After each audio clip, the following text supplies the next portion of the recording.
Hey guys, happy Monday.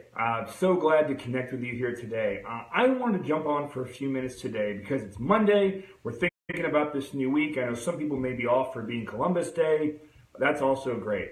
I had this article that I had come across that I thought was really insightful, and I wanted to share a few thoughts with that, and I'm going to drop the article in the comments so you can check it out yourself. So this is from Business Insider, which is a really good, just general business website. They've got a lot of different features on there, but I would definitely think this is worth doing. But they had a great question that I think I had to ask this question when I started trying to think about my career.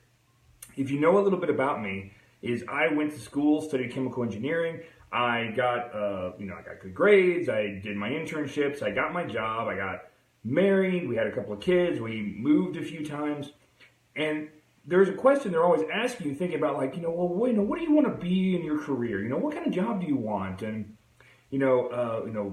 what kind of job do you want? What field do you want to do? What do you want to study in school? Those are all reasonable questions and things that you maybe should ask. But I think for a lot of us, it's the wrong question. And I loved how this put it here. It said that instead of asking yourself, what job do I want? Do I want to be an engineer? Do I want to be a teacher? Do I want to be a chef? Whatever it is. The better question is, what kind of life do I want? That is a better question, because then you think about, what do I want my life to look like? What do I want to be focused on? What do I want to be thinking about? And then you back out of that and think about, how can my career choice support that?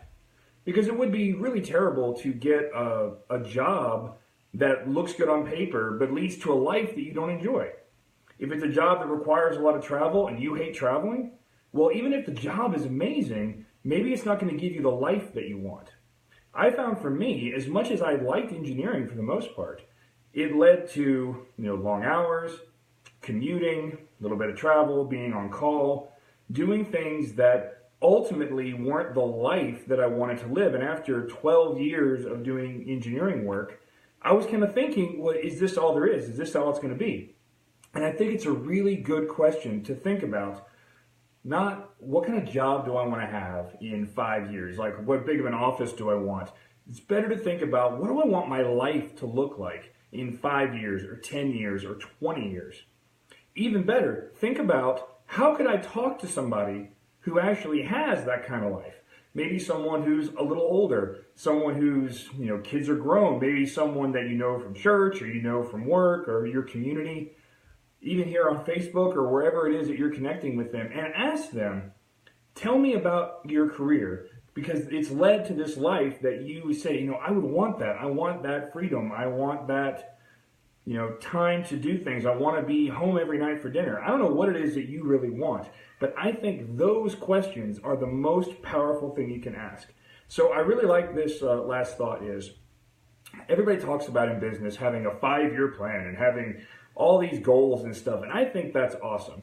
I think it's really good to have a long-term vision of where you want to go, and that's thinking about, what kind of life do I want?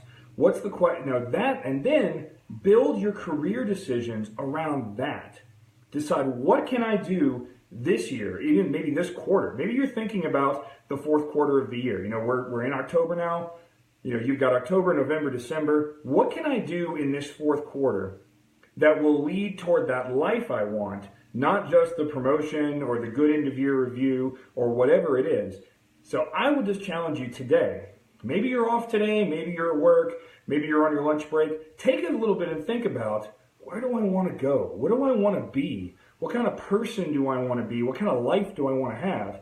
And that is connect, what do I want? Where do I want to be? And then talk about your career stuff. How can my career support that? And if your career is not going to get you where you want to go, then it's time to think about something different. Not because you hate your job, not because your boss is a jerk. Maybe they are, I don't know. But if it's not going to get you where you want to go, well, then you start thinking about, when is it time to make a change? And don't go quit your job. Think about what it is that you want to do. Whether that's when you start a home-based business, you want to launch something entrepreneurial, you just want to do something totally different. Maybe you want to travel, you want to live somewhere else. You want the ability to go live in Europe for a couple of years. I don't know. I talk to people all the time who have all these different things that they're trying to do. And I just challenge you, think about that. What do you want your life to look like? And so I have this thing, I got some books that I think are really good, but gear toward your goals, your short-term goals need to be designed to support that long-term vision of where you want to be. And that is the best way to run a career, the best way to run a business is think in the long term. This isn't about how much money I make this month or this year. It's where do I want to be in 5 years or 10 years or 20 years? What do I want my life to look like? What do I want my kids to remember when they're getting older and they're looking back on this time? What do they remember? That's the kind of stuff that I just want to challenge you to be thinking about this week. I hope you guys have an awesome day. Thanks for joining me here. I'm going to drop that article in comments. Thanks, guys. Have a good one.